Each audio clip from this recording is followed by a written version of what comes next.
हफ्ते में यही लगभग 4 से 5 अटैक्स मिले। तो ये जो अच्छा, ये अटैक का खतरा इसमें क्यों बढ़ रहा है? केवल और केवल आपकी सोच, क्योंकि अब आप में सहन करने की क्षमता नहीं है। आप किसी को सहन नहीं कर पा रहे हैं, आप समस्याओं से लड़ नहीं पा रहे हैं, इसलिए आज के दौर में आत्महत्या का सामना, आत्महत्या की केसेस ज्यादा बढ़ रहे हैं। आप लोगों से मेरा यही कहने का मकसद है कि कितनी भी समस्याएं आपके जीवन में आए, कितनी भी समस्याएं आपके जीवन में आए, बस ये सोच लेना कि पिछला जो है, जो पिछले लोग हैं, जो आगे लोग हैं, जो और लोग हैं, उनके पास हमसे ज्यादा समस्याएं हैं। जिस दिन आपके दिमाग में ये आ गया कि उन्हें भी समस्या है, उन्हें भी समस्या है, उन्हें भी समस्या है, उन्हें हमसे ज्यादा समस्या है, उस दिन हम समस्याओं से हमें लड़ने की क्षमता मिलेगी और हमें साहस मिलेगा किसी भी परिस्थितियों से लड़ने के लिए। जैसे सपोज करें, मान ले आपका पैर थोड़ा सा विकलांग है, आप थोड़ा लंगड़ा के चल रहे हैं, लेकिन वहां भी आपको कुदरत को दोष देने की जरूरत नहीं है। वहां आप कुदरत का शुक्रिया अदा करना चाहिए कि आप केवल लंगड़े हो। ऐसा तो नहीं कि दोनों पैर नहीं है, आप अंधे नहीं हो, वहां शुक्रिया अदा आपको करना चाहिए।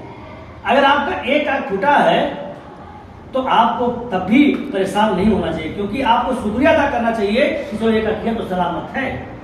तो इसीलिए आप लोगों को इस समय इस दौर में सहने की क्षमता लोगों में नहीं रहेगी, सो समस्याओं का सामना कर रहे हैं, क्योंकि दौर बुरा है।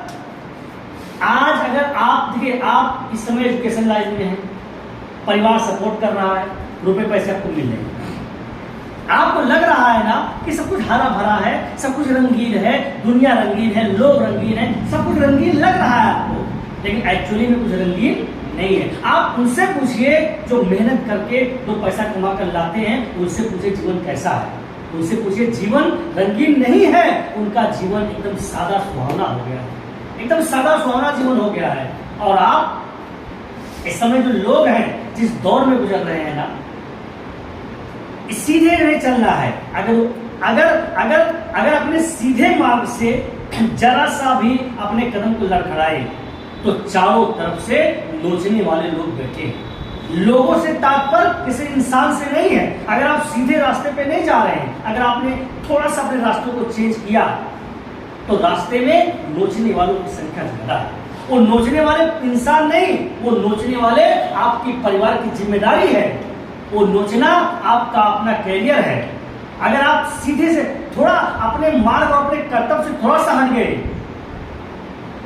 तो आपको वो जो नोचने वाली मैं बात कर रहा हूं, वो परिवार की जिम्मेदारी आपको नोच रही है, आपका कैरियर आपको नोच रहा है, आप मेहनत नहीं कर पा रहे वो आपको नोच रहा है, आपका भविष्य आपको नोच रहा है। कि अगर सीधे कदमों से नहीं चले तो फिर सोचिए, खींच कर आपको कुएं में गड्ढे में गिरा दिया जाएगा, फिर आप कुछ नहीं कर पाएंगे। इसलिए एकदम सीधे होते हुए अपने कदम को आगे बढ़ाइए, क्योंकि बेरोजगारी आपको नोच रही है, महंगाई आपको नोच रही है, और आज के आपके भविष्य निखरे, इसके लिए आपको एक टारगेट बनाकर आगे चलना होगा। क्योंकि मैं बार बार कह रहा हूं, ऐसा दौर है, वो दौर हमें पूछ रहा है, हमें एंटीवायरस बनकर उसका सामना करेंगे, तभी अपने जीवन को सफल बना सकते हैं। आज आप उनसे आज पूछ लीजिए, किसी को कोई बात है, किसी ने कहा है कि आज एक बाप एक कमाने वाला ठंडी रोटी ठंडा खाना इसलिए खाता है क्योंकि उसका परिवार गर्म खाना खा सके। ये बहुत बड़ी बात है, ये बहुत बड़ी बात है, क्योंकि परिवार को चलाना और परिवार को आगे बढ़ाना बहुत बड़ी चुनौती होती है इस इंसानी लाइफ में, और खासकर इस दौर में। आज उनका जीवन अंधकार में है। अगर उन्होंने अपने लाइफ में मेहनत नहीं किया, उनका जीवन अंधकार में है। इसलिए अंधकार में है क्योंकि आज का दौर बुरा है, लेकिन उसके बावजूद भी वो मेहनत कर रहे हैं। मेहनत इसलिए कर रहे हैं क्योंकि हमारी आने वाली पीढ़ियां, अगर हम मेहनत नहीं करेंगे, अगर हम कुछ करेंगे नहीं, अगर हम कुछ बनेंगे नहीं, तो हमारी आने वाली पीढ़ियां हमसे सवाल करेंगी। हमारी आने वाली पीढ़ियां हमें कोसेंगी कि आपने मेरे लिए क्या किया है। इसलिए आपको समझाने की जरूरत है, लोगों को आपको समझने की जरूरत है कि जो टारगेट, जो एम बनाओ, उस एम पे अर्जुन की, जिस तरीके से अर्जुन ने मछली के आंख में निशाना बनाया था, आप उसी निशाने पे आगे चलते हुए अपने अपने लक्ष्य को आगे बढ़ाइए। अगर ऐसा आप नहीं कर रहे हैं तो फिर आप पछताओगे और पीछे हो जाओगे, क्योंकि दौर बुरा है। मैं बार बार कह रहा हूं क्योंकि दौर बुरा है।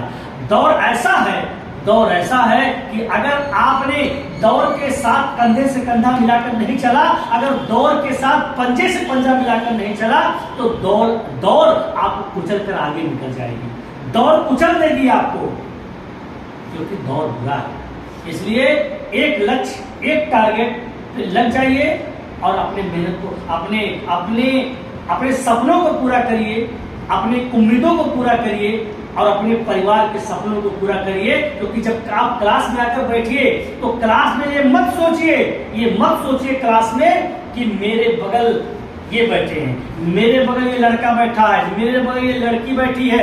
ऐसा आप बिल्कुल मत सोचिए। जब आप क्लास में आए तो ये सोचिए कि मेरे बगल कोई लड़का नहीं बैठा है, मेरे बगल कोई लड़की नहीं बैठी है, मेरे बगल मेरे माँ बाप की उम्मीदें बैठी हैं, मेरे बगल मेरे भाई बहन के सपने बैठे हैं, मेरे बगल मेरी खुद की उम्मीदें बैठी है। अगर हम मेहनत नहीं करेंगे, अगर हम गलत रास्ते पे जाएंगे तो हमारे परिवार का सपना टूट जाएगा। जब आप डिमोटिवेट फील करना, जब आप परेशान होना, जब आप दुख होना, जब आप गलत काम करना, तो अपने गर्दन को अपने बगल झुकाकर देख लेना, घुमाकर देख लेना, आपको पता लग जाएगा। क्योंकि जब आप गलत काम कर रहे होंगे तो आपके बगल में जो परिवार की उम्मीदें बैठी हैं आपको टूटती हुई नजर आएंगी। और जब परिवार की उम्मीदें टूटती नजर आएंगी, जब माँ बाप की उम्मीदें टूटती नजर आएंगी, तब फिर आप अपने कदम को आगे जो बढ़ाए हो गलत की दुनिया में, आप उसे खींच लोगे पीछे।